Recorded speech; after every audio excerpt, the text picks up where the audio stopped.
Hello guys, welcome back to another video. तो guys, इस video में हम लोग थर्मैक्स के बारे में डिस्कस करने वाले हैं। ये थर्मैक्स के ऊपर एक डिटेल्ड एनालिसिस वीडियो है। तो गाइस, इस वीडियो में हम लोग दो पॉइंट्स कवर करेंगे। So the first point is fundamental analysis. यहाँ पे हम लोग देखेंगे कि कंपनी फंडामेंटली कैसी है for short term trade and long term investment purpose. And the second point is technical analysis. यहाँ पे हम लोग डिस्कस करेंगे डिफरेंट टेक्निकल्स के बारे में, मतलब कहाँ पे आप लोग बाइंग प्लान कर सकते हो एंड क्या आप लोग की टारगेट रहने वाली है फॉर स्विंग ट्रेडिंग पर्पज। तो गाइस, बिना टाइम वेस्ट किए कंपनी की फंडामेंटल एनालिसिस करते हुए वीडियो की शुरुआत करते हैं। अगर इस कंपनी के बिजनेस के बारे में डिस्कस करें तो Thermax is a leading energy and environmental solution company in India. अगर इस कंपनी के बिजनेस के रिगार्डिंग आप लोगों को कोई भी चीज़ डिटेल में जानना है तो कंपनी के वेबसाइट में जाके आप लोग डेफिनेटली चेक कर सकते हो। कंपनी बहुत BSE एंड NSE में लिस्टेड है। 23,474 करोड़ की है कंपनी की मार्केट कैप। 75.2 की PE है जो कि बहुत ही ज़्यादा हाई है। 11.7% है कंपनी की ROCE एंड 9.26% है कंपनी की return on equity. Last 6 months की रिटर्न 18.8% है एंड लास्ट 3 साल की सेल्स ग्रोथ 0.86% के आसपास निकल के आ रही है। बुक वैल्यू से काफ़ी ऊपर ट्रेड कर रही है। डिविडेंड यील्ड 0.36% है एंड फेस वैल्यू ₹2 की है। अगर इस कंपनी की प्रोज एंड कॉन्स के बारे में डिस्कस करते तो सबसे पहले प्रोज चेक कर लेते हैं। ये एक ऑलमोस्ट डेट फ्री कंपनी है एंड ये कंपनी 35.9% की डिविडेंड पे आउट मेंटेन कर रही है। और अगर कॉन्स में देखा जाए तो कंपनी बुक वैल्यू से काफ़ी ऊपर ट्रेड कर रही है।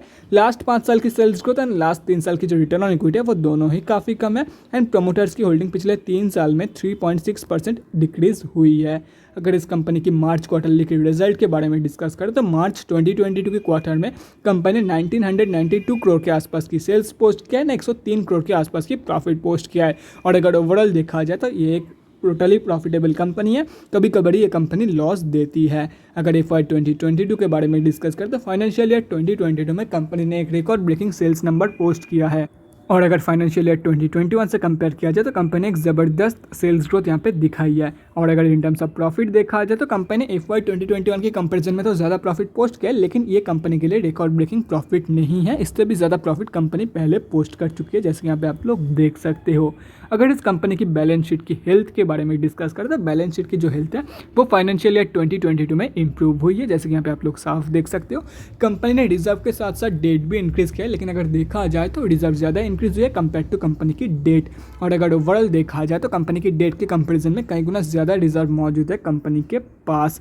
अगर इस कंपनी के कैश फ्लोज के बारे में डिस्कस करें तो कैश फ्लोज की जो कंडीशन है वो डिटोरिएट हुई है इन this company in financial year 2022।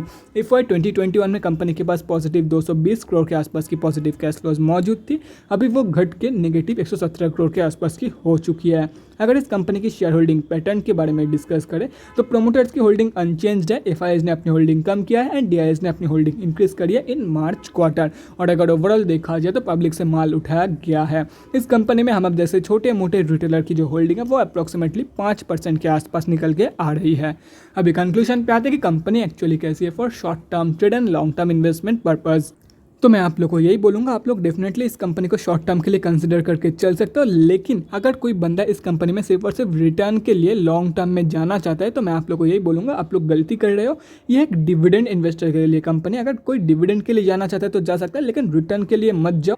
Dividend investor के लिए ये एक बहुत ही बढ़िया कंपनी है एंड रिटर्न के लिए ना जाने के एक और रीज़न है वो है कि कंपनी की जो ग्रोथ है वो बहुत ही कम है। यहाँ पे आप लोग लास्ट 3 साल की सेल्स ग्रोथ देख सकते हो, 1% से भी कम है। तो अगर डिविडेंड के लिए कोई जाना चाहता है तो डेफिनेटली जा सकता है, लेकिन सिर्फ और सिर्फ रिटर्न के लिए मत जाओ इस कंपनी में।